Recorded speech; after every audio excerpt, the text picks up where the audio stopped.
Good morning dear students.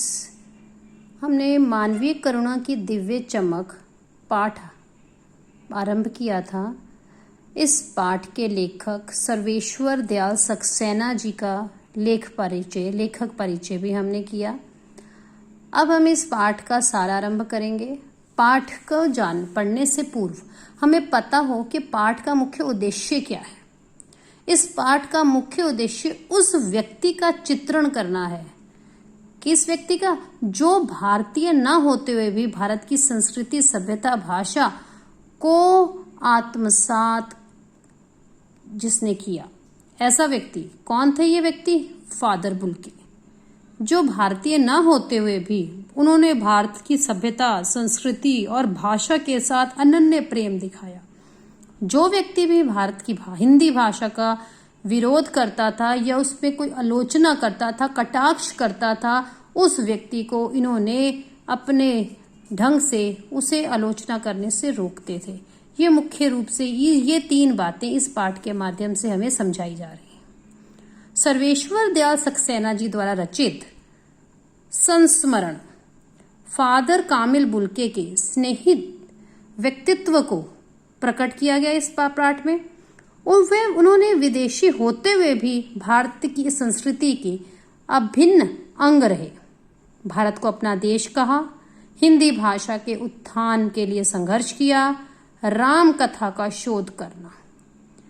ये तीन मुख्य बिंदु इस पाठ के माध्यम से हमें समझाए जा रहे हैं कि फादर बुल्के ने क्या क्या महत्वपूर्ण काम किए। एक तो अपने भारत के ना होते हुए भी भारत देश से उन्होंने बहुत प्रेम किया।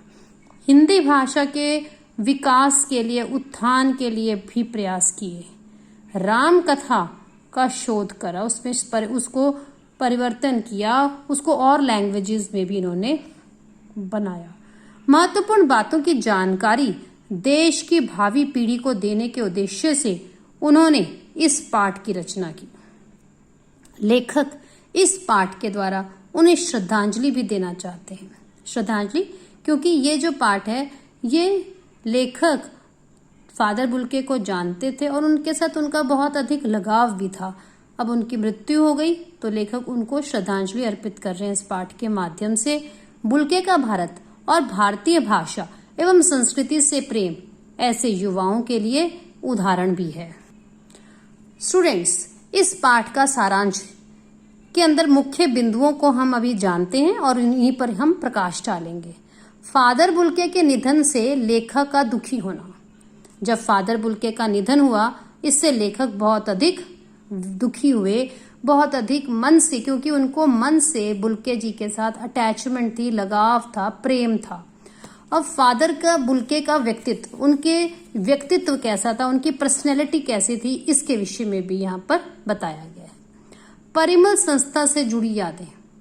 परिमल एक संस्था है, उससे यादें जुड़ी हुई हैं। फादर बुल्के के साथ उनका बड़ा ज़्यादा अटैचमेंट थी और लेखक की भी, और फादर बुल्के के साथ इस संस्था के साथ जो जुड़ाव था वो यादें भी यहाँ पर शेयर की हैं।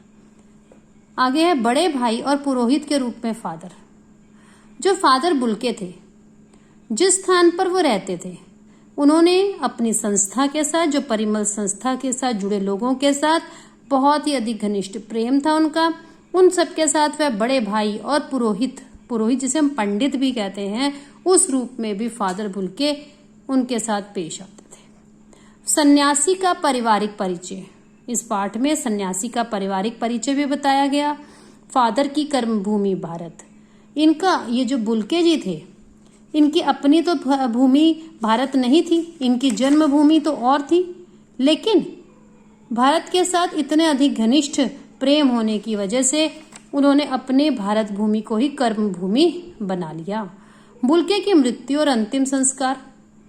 अपनत्व के भरा व्यक्तित्व। बुल्के जी का जो व्यक्तित्व था, जो पर्सनैलिटी थी, वो कैसी थी? अपनत्व वाली। किसी भी व्यक्ति को मिलते थे तो उसके बाद अगर वे उसी व्यक्ति से 10 वर्ष बाद भी मिलते थे तो अपना भाव रख के, अपनापन का भाव रख के ही उनसे मिलते थे। इन महत्वपूर्ण बिंदुओं को अब हम इस पाठ के अंदर ही सारांश में डिस्कस करेंगे। फादर बुल्के के निधन से लेखक को बहुत अधिक दुख हुआ। उनको जहरबान रोग हो गया था। जहरबान मतलब गैंग्रीन। गैंग्रीन एक ऐसा फोड़ा होता है, ऐसी जहरीला फोड़ा जो धीरे धीरे अगर हड्डियों तक पहुंचता है तो वो बीमारी फैलाता जाता है, रोग सारे शरीर को धीरे धीरे खत्म कर देता है। अब बुल्के जी की मृत्यु इस जहरबान से हुई थी।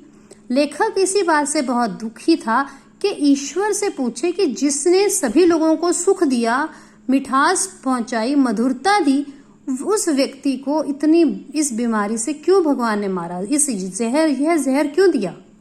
उनका अस्तित्व क्या था। अब ये बुल्के जी की क्या पर्सनैलिटी थी, ईश्वर में पूर्ण विश्वास था, ठीक है ना। वह ऐसे फिर शरीर से ऐसी यातनाएं क्यों सहनी पड़ी, ये लेखक को इस बात का ये क्वेश्चन मार्क है लेखक का कि बुल्के जी का ईश्वर में पूर्ण विश्वास था। उन्होंने लोगों को, किसी भी व्यक्ति को कभी दुखी नहीं किया, सबके जीवन के अंदर सुख पहुंचाने का प्रयास किया, फिर भी उनको ऐसी यातना क्यों सहनी पड़ी। फिर उनका व्यक्तित्व कैसा था। एक लंबे और पादरी के सफेद चोगे में उनकी ढकी हुई उनकी आकृति, और फिर वे गोरे रंग के सफेद झाइयों भरी दाढ़ी, आंखें जो थी, आंखें बाहें खोले गले लगाते थे सबको, नीली आंखें थी उनकी, और अपनी बाहों से सबको गले लगाते थे। अमीर गरीब कोई भेद नहीं रखते थे। उनका सबके प्रति ममता का भाव, अपनेपन की भावना से वह भरे हुए थे, जो हर एक प्रिय के लिए थे। 35 वर्ष से लेखक इनसे परिचित थे। लेखक जब फादर दिल्ली आते, इलाहाबाद में थे, हर समय उनका स्नेह महसूस करते। लेखक फादर की को याद करना एक उदास शांत संगीत की सुने जैसा था। ऐसा लगता था कोई कर्म करने का संकल्प किया। परिमल संस्था से फादर बुल्के जुड़े हुए थे। वह क्या करते थे उस संस्था में, समूह में साहित्यकार एक पारिवारिक रिश्ते में बंधे थे, हंसी मजाक करते, आसक्ति रहित, किसी के साथ अटैचमेंट नहीं थी। गोष्ठियों में गंभीर रूप से वो योगदान देते और सदस्यों द्वारा रचित रचनाओं पर अपने सुझाव भी देते, आलोचना भी करते, उनकी कमियां भी बताते।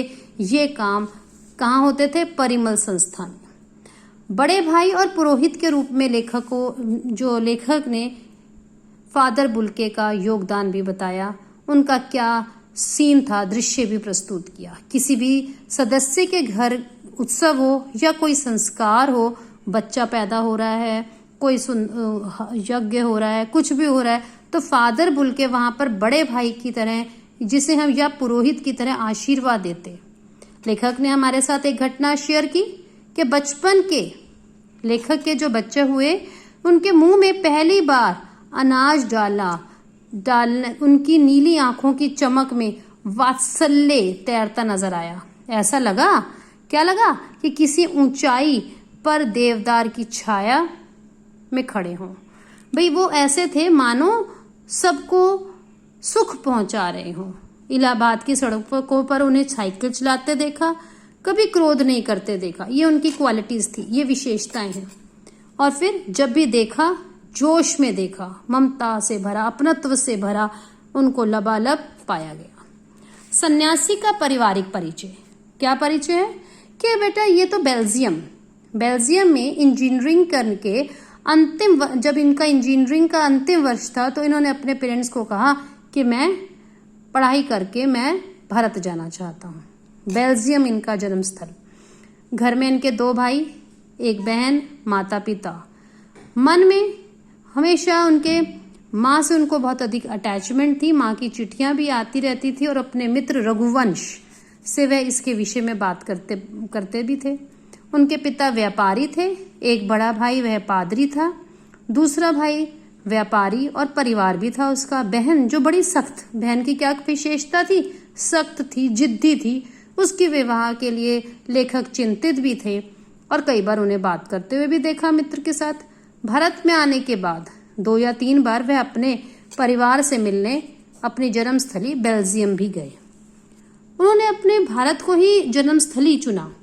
सबसे पहले जीसेट संघ में 2 साल पादरियों के बीच धर्माचार की पढ़ाई की। उन्होंने 9 से 10 वर्ष दार्जिलिंग में पढ़े कोलकाता से उन्होंने बीए किया और इलाहाबाद में एमए की।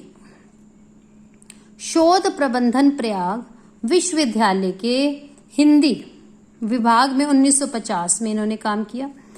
अब राम कथा उत्पत्ति और विकास ये पुस्तक इन्होंने लिखी। फिर मातृलिंग के प्रसिद्ध नाटक ब्लू बर्ड का बच्चों इन्होंने रूपांतरण किया, नीलपंछी नामक हिंदी में रूपांतरण किया इस ब्लू बर्ड उपन्यास को। सेंट जेवियर कॉलेज रांची में हिंदी तथा संस्कृत विभाग के अध्यक्ष भी रहे। अंग्रेजी हिंदी कोश डिक्शनरी तैयार की और बाइबल का भी इन्होंने अनुवाद किया। 43 वर्ष में रहकर 73 वर्ष की जिंदगी, भारत में वो कितने वर्ष रहे? 43 वर्ष रहे और 73 ईयर्स के जब ये हुए तब इनकी मृत्यु हुई थी। स्टूडेंट्स, अब इन्होंने अपनत्व भरा इनका व्यक्तित्व कि जिस व्यक्ति से भी मिलते थे उसके साथ वे अपना रिश्ता बनाए रखते। ये नहीं कि वो एक सन्यासी हैं तो वो सबके साथ मिले और सबसे संबंध नहीं रखे, लेकिन ये ऐसे नहीं थे। उन्होंने हिंदी को राष्ट्रभाषा के रूप में देखने की भी चिंता इनको रहती थी। जब भी कोई व्यक्ति हिंदी की उपेक्षा करता तो इनको बहुत दुखी होता कि भारत में रहकर तुम्हारी मातृभाषा हिंदी है और तुम इसकी उपेक्षा मत करो। इनको ये चीज पसंद नहीं थी। 18 अगस्त 1982 की सुबह 10 बजे इनके शव को दिल्ली के कश्मीरी गेट स्थित निकलसन कब्रगाह में उतारा गया।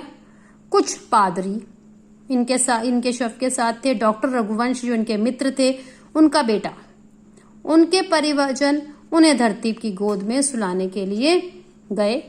मसीही विधि से ही उनका अंतिम संस्कार शुरू किया। रांची के फादर पास्कर तोयना ने क्या कहा इनके लिए कि फादर बुल्के धरती में जा रहे हैं, इस धरती में ऐसे रत्न और पैदा हों। भाई इनको धरती में ये जा रहे हैं, धरती माँ ऐसे ही और भी रत्न इस धरती को प्रदान करे। स्टूडेंट्स, हमने इस पाठ की समरी पढ़ी। आपको इस पाठ से संबंधित जो भी कोई डाउट हो आप मुझे मैसेज कर सकते हैं, और इस पाठ से संबंधित आपको असाइनमेंट दिया जा रहा है, उस असाइनमेंट को आप मुझे कंप्लीट करके सेंड करें।